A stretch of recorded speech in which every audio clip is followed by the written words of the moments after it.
Good morning students.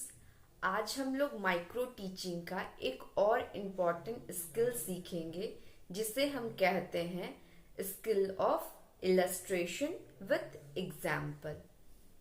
इस skill में हम देखेंगे कि हम एग्जाम्पल को कैसे क्लास में इंट्रोड्यूस करेंगे और जब हम एग्जाम्पल के थ्रू अपने स्टूडेंट्स को पढ़ाते हैं तो कितना हमारा जो टीचिंग है वो सक्सेसफुल होता है। Skill of illustration with example ये भी 4 to 5 मिनट्स का होता है। अब एक क्वेश्चन एराइज होता है कि अगर हम किसी सब्जेक्ट को पढ़ा रहे हैं, उसमें एग्जाम्पल्स दे रहे हैं, तो क्या हमारे पास एक स्पेसिफिक टाइम होगा कि हम 4 से 5 मिनट के एग्जाम्पल दें और फिर टॉपिक को कंटिन्यू करें? तो यहाँ पे ये चीज हमें देखने की जरूरत है कि जब हम अपने लेसन को एग्जाम्पल के माध्यम से इंट्रोड्यूस कर रहे हैं तब हम 4 to 5 मिनट्स लेंगे, बिकॉज हम लोग जानते हैं कि स्किल ऑफ इंट्रोडक्शन जो है वो 4 to 5 मिनट्स का या मैक्सिमम 6 मिनट्स का होता है।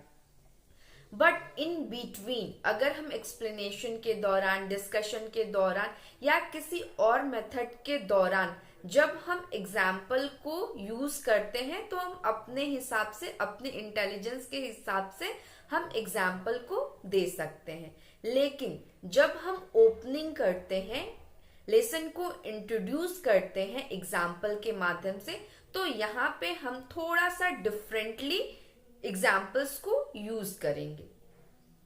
अब बात आती है कि एग्जाम्पल्स कैसा होना चाहिए। एग्जाम्पल्स हमेशा रिलेवेंट टू द टॉपिक होना चाहिए। हम बहुत ज्यादा एग्जाम्पल देने की जब कोशिश करने लगते हैं तो कभी कभी हम टॉपिक से डेविएट हो जाते हैं। तो आपको इस चीज का ध्यान रखना है कि हम बहुत ज्यादा चीजों को हौच-पौच नहीं करें।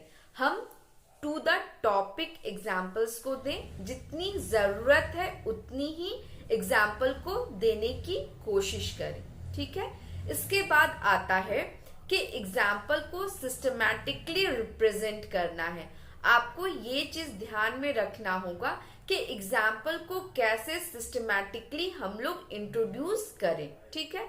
अब हम एक एग्जाम्पल के माध्यम से देखते हैं कि कैसे हम स्किल ऑफ इंट्रोडक्शन के माध्यम से, हम एग्जाम्पल के माध्यम से हम टॉपिक को इंट्रोड्यूस करेंगे। चलिए स्टार्ट करते हैं। अब मान लीजिए आपका क्लास है, आप नॉर्मल स्टार्ट करेंगे। Good morning students.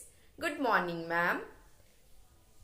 क्या आप मुझे बता सकते हैं कि आपके आसपास क्या क्या चीजें हैं जो आप देखते हैं? तो स्टूडेंट के पास वैरायटीज ऑफ आंसर आएंगे। वो जो जो चीज क्लासरूम में देख रहे हैं उन चीजों का नाम बोलेंगे, जैसे डेस्क हो गया, पेन हो गया, बुक्स हो गए, पानी के बॉटल्स हो गए, ब्लैक बोर्ड्स हो गए। और आप भी कुछ इंटरेस्टिंग करने के लिए आप अपने ज्वेलरी दिखा सकते हैं, जैसे मेरे पास एक मेटल का चूड़ी है, वॉच मैंने पहना है, रिंग पहना है। तो ये सारी चीजों को भी हम क्लास में इंट्रोड्यूस कर सकते हैं। अब क्या करेंगे, साथ में हम ब्लैक बोर्ड स्किल्स को भी यूज करेंगे। जैसे जैसे हमारे बच्चे एग्जाम्पल्स देते जाएंगे वैसे वैसे इन चीजों को ब्लैक बोर्ड पे लिखते जाएंगे। सबसे पहले अगर बच्चों ने बॉटल कहा तो हम बॉटल लिखेंगे, उसके बाद कॉपी, पेंसिल, की रिंग्स। सिस्टमैटिकली जैसे जैसे बच्चे बोलते जाएंगे वैसे वैसे हम एग्जाम्पल्स को लिखते जाएंगे। ठीक है। अब हम आपको एक्चुअली हमारा टॉपिक हम इंट्रोड्यूस करने जा रहे हैं सॉलिड, लिक्विड, गैस। तो ये हमें पता है कि हम सॉलिड, लिक्विड, गैस पढ़ाने जा रहे हैं, लेकिन हमारे स्टूडेंट्स को इनका कोई भी क्लू नहीं है। तो आप अपने बच्चों से ऐसा कोशिश करेंगे कि आपके पास सॉलिड्स के भी एग्जाम्पल्स आ जाएं, आपके पास गैस के भी एग्जाम्पल्स आ जाएं और आपके पास लिक्विड के भी एग्जाम्पल आ जाए। बाय द वे, अगर आपके स्टूडेंट सिर्फ सॉलिड्स का एग्जाम्पल दे रहे हैं और लिक्विड पे नहीं आ रहे तो आप थोड़ा सा ट्विस्ट कर सकते हैं। आप कहेंगे क्या आप लोगों ने पानी के बॉटल लाया है? तो सभी बच्चे उसमें कुछ बोलेंगे कि यस मैम मैंने लाया है, कुछ बोलेंगे नो मैंने नहीं लाया है। तो वहां पे आप बोलेंगे कौन कौन बच्चे पानी का बॉटल्स लाएं, तो बच्चे हैंड को रेस करेंगे और यहाँ से आप वाटर को ले सकते हैं और हम वाटर को ब्लैक बोर्ड पे लिखेंगे। अगेन फिर हम थोड़ा सा एग्जाम्पल को आगे कंटिन्यू करेंगे और आप कह सकते हैं कि हम पीने के लिए और कौन कौन सी चीजों का उपयोग करते हैं, तो बच्चे कोल्ड ड्रिंक्स का एग्जाम्पल दे सकते हैं, शरबत का एग्जाम दे सकते हैं, जूस का एग्जाम्पल्स दे सकते हैं।